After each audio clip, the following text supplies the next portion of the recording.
Sam, a 33-year-old marketing executive, had always complied with the HOA's guidelines, paying his dues and maintaining his property. He shared his home with Max, a golden retriever who had been part of the family for 6 years. Recent lever. Sam began receiving formal complaints from the HOA about Max's behavior. An anonymous complaint about the dog's barking led to a letter from Carla stating that Max was disturbing the neighborhood's peace.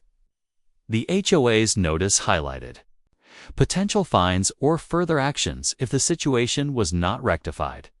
Sam felt the complaint was baseless. Max, while occasionally vocal, did not cause a significant disruption.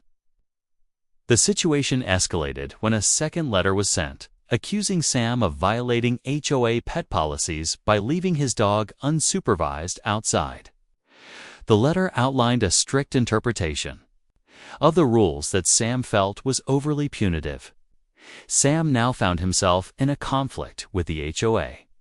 Questioning the fairness of these regulations, Sam quickly realized that his situation with Max was not an isolated incident. As he reviewed the letters from the HOA and the rules outlined within, a pattern emerged. Max wasn't the only dog in Willow Creek. In fact, there were several dogs in the neighborhood that frequently barked throughout the day. Yet, for some reason, Max had become the focus of the HOA's complaints.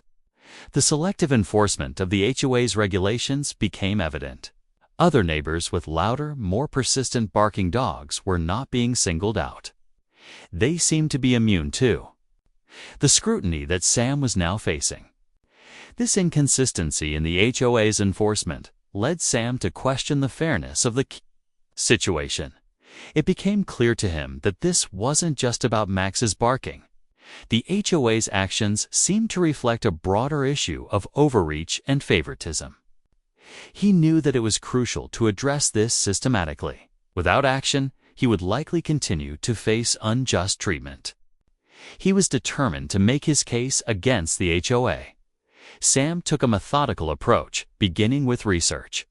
He studied the HOA's rules and regulations in depth, ensuring that he had a firm understanding of what they could and could not enforce. The HOA's pet policies, which appeared to be the foundation of the complaints against him, seemed to lack legal grounding. There were vague references to controlling noise and limiting unsupervised pets, but no clear, enforceable guidelines. Further investigation revealed that these rules had not been properly ratified by the local government. In fact, they were unofficial at best, mere suggestions that lacked legal weight. This discovery was significant.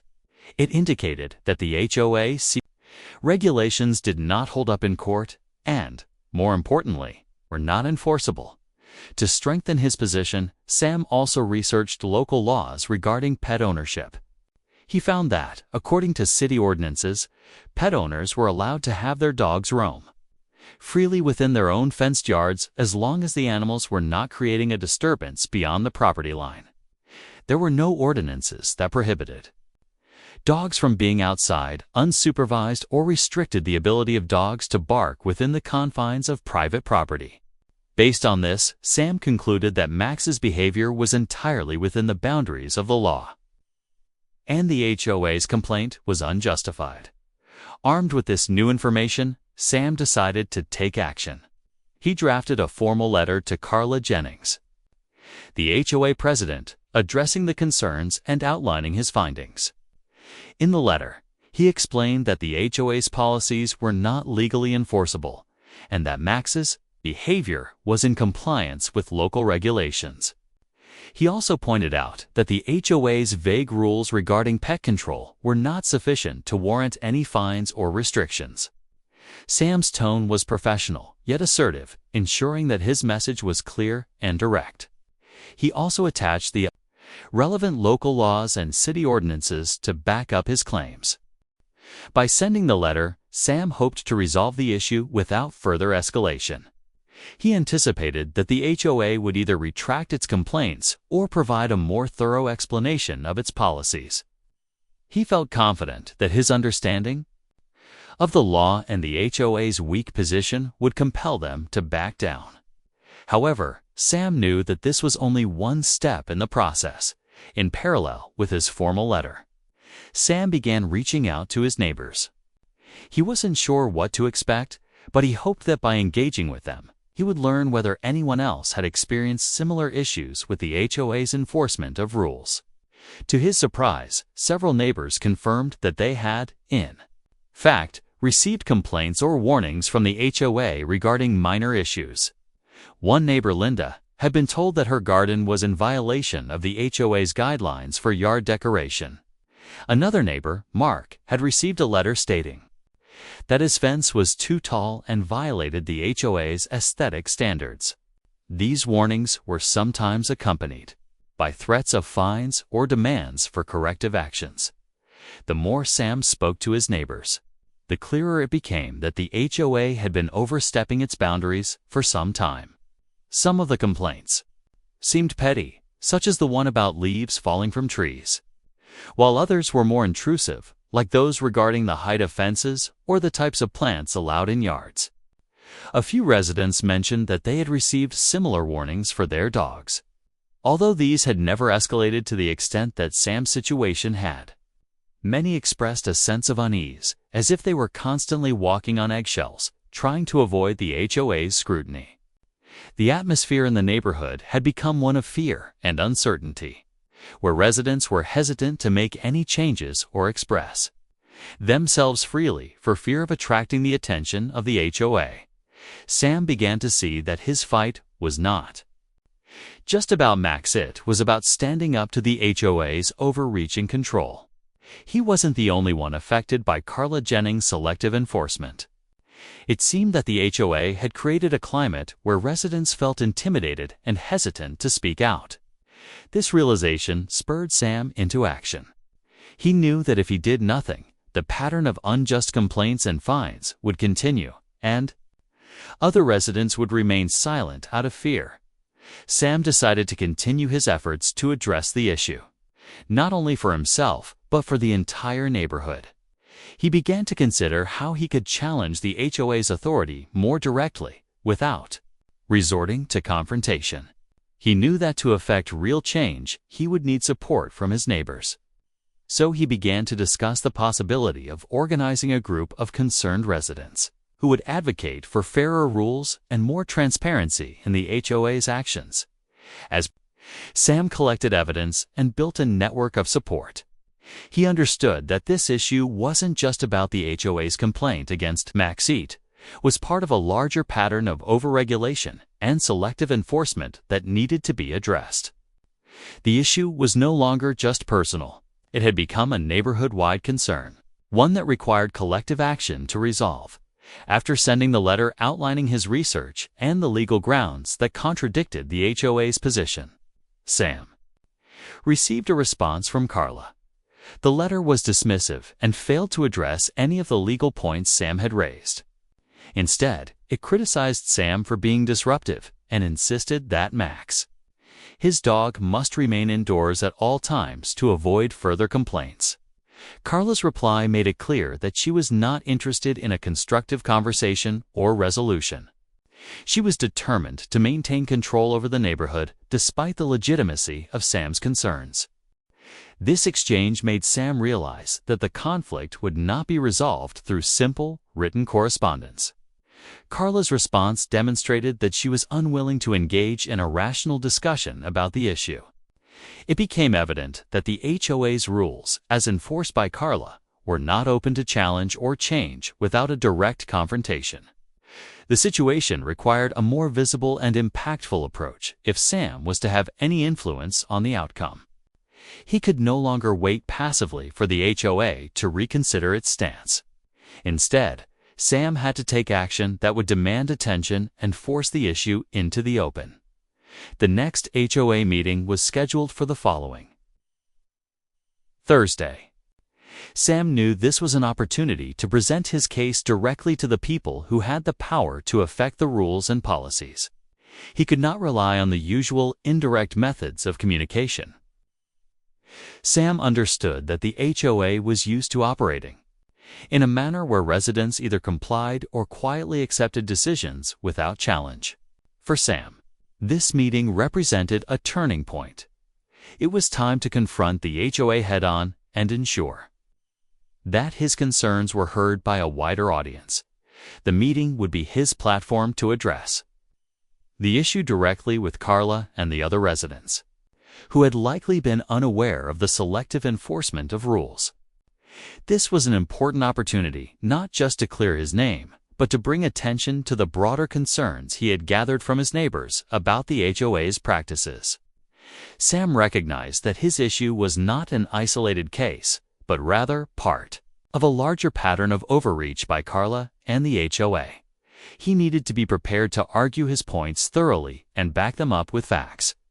At the meeting, Sam began his presentation by introducing himself and explaining his position.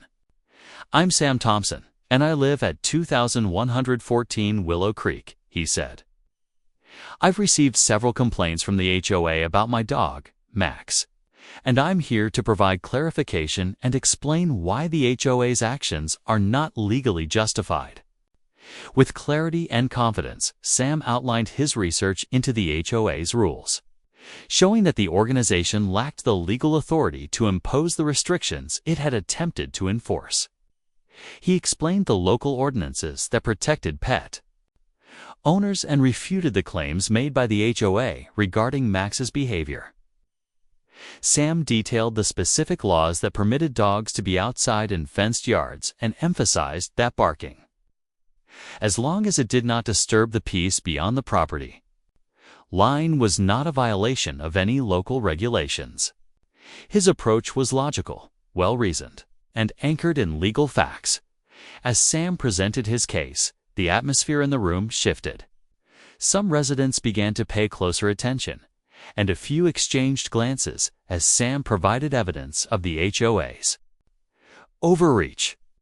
The tone of the meeting began to change as residents processed what Sam was saying.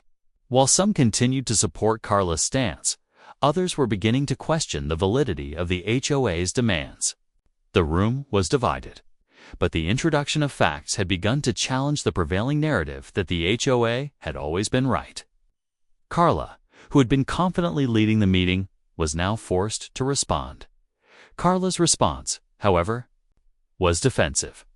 Instead of addressing the legal points Sam had raised, she repeated the HOA's stance that Max was a nuisance, and that it was the HOA's responsibility to ensure peace within the community. She dismissed the evidence Sam presented and reiterated her belief that she had the right to regulate behavior for the benefit of the neighborhood. Her refusal to engage with Sam's points indicated her reluctance to admit that her authority might be flawed. Instead of seeing the issue as a matter of legal rights and fairness, Carla's approach was rooted in her desire to maintain control and assert her interpretation of the rules. She positioned herself as the protector of the neighborhood's peace, presenting Max's barking as a disruption that needed to be addressed. Regardless of the legality of the HOA's actions, Sam's response was calm but firm. He reminded Carla that the HOA's regulations were not legally binding, and that its role was not to impose arbitrary control over residents. He emphasized that the HOA's function was to serve the community, not dictate every aspect of residents' lives. Sam also pointed out that the selective enforcement of rules, where certain residents were penalized while others faced no scrutiny, undermined the HOA's credibility and fairness. As Sam continued to present his case, more residents began to speak up. Some shared their experiences of receiving vague or unjust complaints from the HOA. Others questioned the necessity of such strict enforcement, suggesting that a more balanced approach might be better for the community. The conversation began to shift away from Max's barking and focused more broadly on the HOA's practices and its approach to rule enforcement. It became evident that Sam's concerns were not isolated.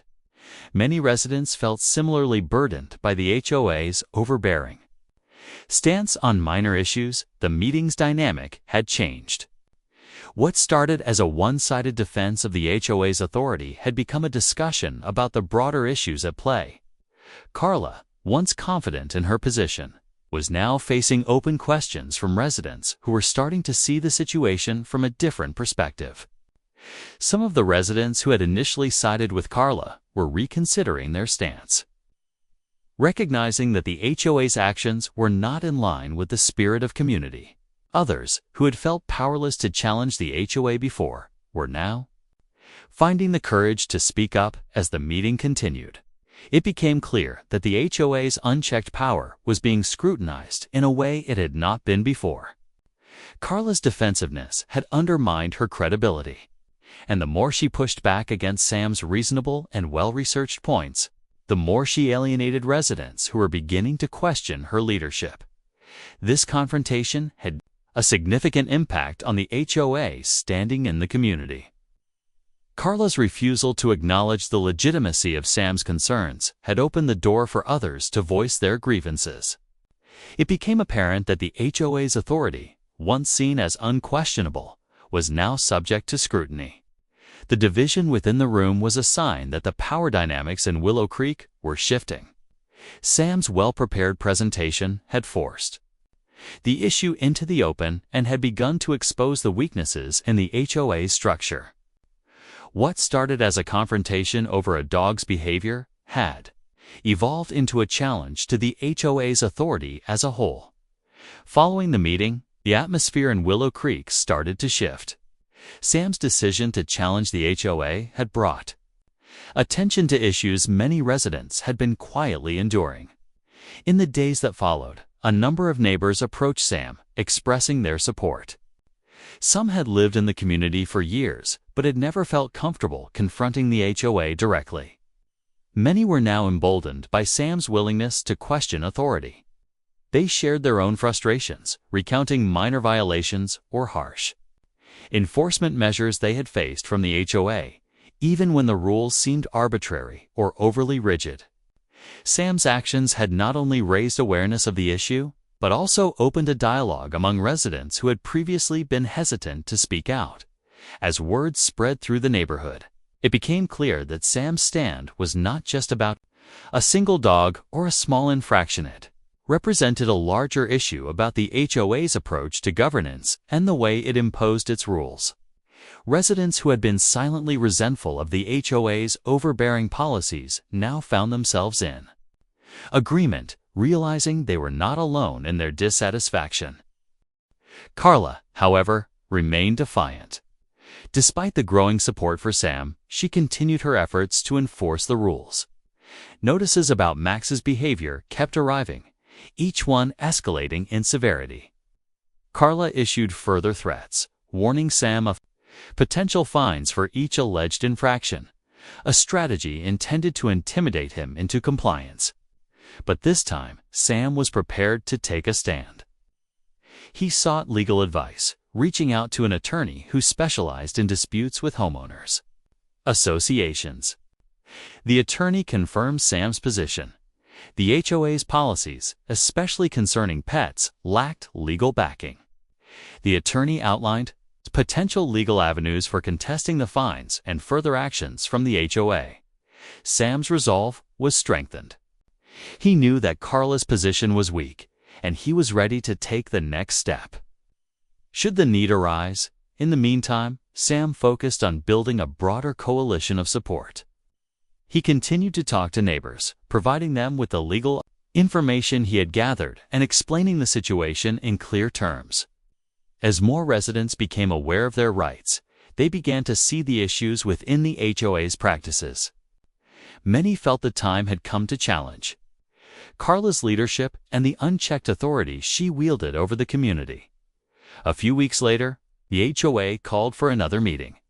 This time, it wasn't just Sam who had gathered support. The room was noticeably fuller, with several residents who had been quiet at the previous meeting now present to show their solidarity. Carla stood at the front, visibly flustered. The atmosphere in the room was different. The discussions were no longer dominated by Carla's authority. Instead, they had become a forum for residents to voice their concerns and challenge the way the HOA was being run. When Sam stood up to speak again, he addressed the community, not just as an individual challenging a single complaint, but as a representative of all those who had been silenced by the HOA's overreach. He emphasized the importance of fairness in the rules that govern the community. "We all pay dues to live here," Sam began, his voice carrying across the room. "We all deserve to be treated with respect. The rules are meant to be followed. Yes, but they need to be fair, and right now, they're not." His words struck a chord with many in the room. Residents began to nod in agreement, and several people stood up to voice their own frustrations with the HOA. One neighbor recounted how their yard had been cited for an infringement, even though it complied with the guidelines, simply because the HOA had decided to target them. Another spoke about how the HOA's selective enforcement had created an atmosphere of fear, making people reluctant to make simple changes to their property or even enjoy their homes freely. Sam's argument was not just about Max anymore. It had evolved into a larger discussion about the HOA's legitimacy and the need for more transparent and equitable governance. His calm, reasoned approach contrasted with Carla's increasingly defensive stance. As the meeting continued, more and more residents voiced their support for changes in the way the HOA was operated. The atmosphere was no longer one of compliance, but of collective concern about the fairness and transparency of the association's practices. Carla, unable to maintain her usual control, found herself increasingly isolated in the discussion. Her attempts to redirect the conversation to Max's barking seemed out of place as more people raised issues with the HOA's broader approach. It was becoming clear that her leadership was no longer supported by a majority of the residents. The tension between her and the rest of the community reached a breaking point when several members proposed a vote on the future direction of the HOA's leadership. By the end of the meeting, Carla's grip on the HOA had significantly weakened. The residents' collective dissatisfaction had reached a point where it was no longer sustainable for her to hold on to the presidency. In a final act of defiance, Carla tried to shut down the conversation, but it was clear that her position was untenable. The residents had spoken, and their message was loud and clear. They wanted a change in leadership and a fairer approach to community governance. As a result of the meeting, Carla was forced to step down from her position as president of the HOA. The board, recognizing the widespread dissatisfaction, called for a new election. This was the first time in years that the HOA had been forced to reconsider its leadership. For the residents of Willow Creek, it was a victory that represented more than just a change in leadership, was the beginning of a shift toward a more democratic, transparent, and fair approach to community governance. The aftermath of the meeting had far-reaching effects. Carla's resignation was the catalyst for a broader transformation in Willow Creek. The HOA, once an unchallenged authority, now had to answer to the community it served. New board members were elected, and for the first time in a long while, the HOA began to work more collaboratively with residents. The rules were reevaluated, with an emphasis on fairness and clarity. For Sam, the battle had been about standing up for his rights, but the outcome was much larger. The HOA's unchecked power had been challenged, and a more balanced system of governance began to take shape in Willow Creek. With Carla's departure from the HOA presidency, the governance structure of Willow Creek underwent significant changes. The previous leadership, characterized by stringent, often arbitrary enforcement of rules, was replaced with a more inclusive and transparent system. The new approach actively involved residents in decision-making processes, ensuring that community input was considered when changes to rules or regulations were proposed. The once hierarchical and closed-off nature of the HOA was replaced by open forums and discussions, allowing residents to express their concerns and suggestions freely. One of the first tangible outcomes of the changes was the lifting of the restrictions on Max. The new HOA leadership Recognizing the legal inconsistencies in the previous policies allowed pets to roam freely within their own fenced yards without fear of unjust complaints or fines. The complaint against Max, once a point of contention, was dropped entirely. The HOA's approach to pet ownership became more aligned with local ordinances, which emphasized personal responsibility while maintaining community standards. There were no further complaints about Max's barking, as the new policies focused on resolving issues through dialogue rather than punitive measures. However, the true transformation of Willow Creek went beyond changes in the HOA's policies. The shift in leadership had broader implications for the entire community. The residents, who had once been passive recipients of HOA rules, began to take an active role in shaping the future of their neighborhood. The sense of community that had been eroded under the previous leadership started to be rebuilt. Instead of fearing potential violations of HOA rules, residents felt empowered to engage in conversations about what was best for Willow Creek as a whole. Sam, who had initially stood alone in challenging the HOA, became a symbol of the community's collective strength. His decision to stand up against unfair practices had sparked a movement that led to meaningful change. By challenging authority, Sam had not only defended his own rights, but also catalyzed a broader shift in the neighborhood's mindset. His actions had inspired others to speak up, and together they had redefined what it meant to be part of Willow Creek. No longer was it about perfect lawns or rigid adherence to rules. It was about fairness, respect, and a collective commitment to maintaining a neighborhood that served the interests of all its residents. The process of change was not immediate or without challenges. But over time, Willow Creek became a model for how a community could evolve from a place of compliance to one of collaboration. The once silent majority, who had refrained from questioning the HOA's authority, now actively participated in shaping the community's future. New policies were crafted with input from a diverse group of residents, ensuring that the rules reflected the needs and values of the entire neighborhood. The shifting governance was further solidified through the establishment of clear communication channels. The HOA's decisions, once made behind closed doors, were now openly discussed, and residents were given the opportunity to voice their opinions and concerns. This transparency helped rebuild trust within the community, fostering an environment where collaboration replaced suspicion. While the changes in Willow Creek were significant, they were not just about policy shifts or administrative restructuring. The transformation was also cultural. The community, once defined by its fear of the HOA, now embodied a shared commitment to fairness and equality. The residents had learned that it was possible to challenge authority and effect change through collective action. This new understanding transcended individual issues like the dispute over Max and became a guiding principle for the neighborhood's future. The resolution to the conflict with the HOA was not just about the specific outcome for Sam or his dog. It was a pivotal moment that highlighted the power of community action and the importance of standing up for what is right. Through Sam's determination, the residents of Willow Creek learned that they had the ability to influence the decisions that affected their lives. The once passive acceptance of the HOA's power was replaced by an engaged and proactive community, one that valued fairness, transparency, and mutual respect as the neighborhood moved forward.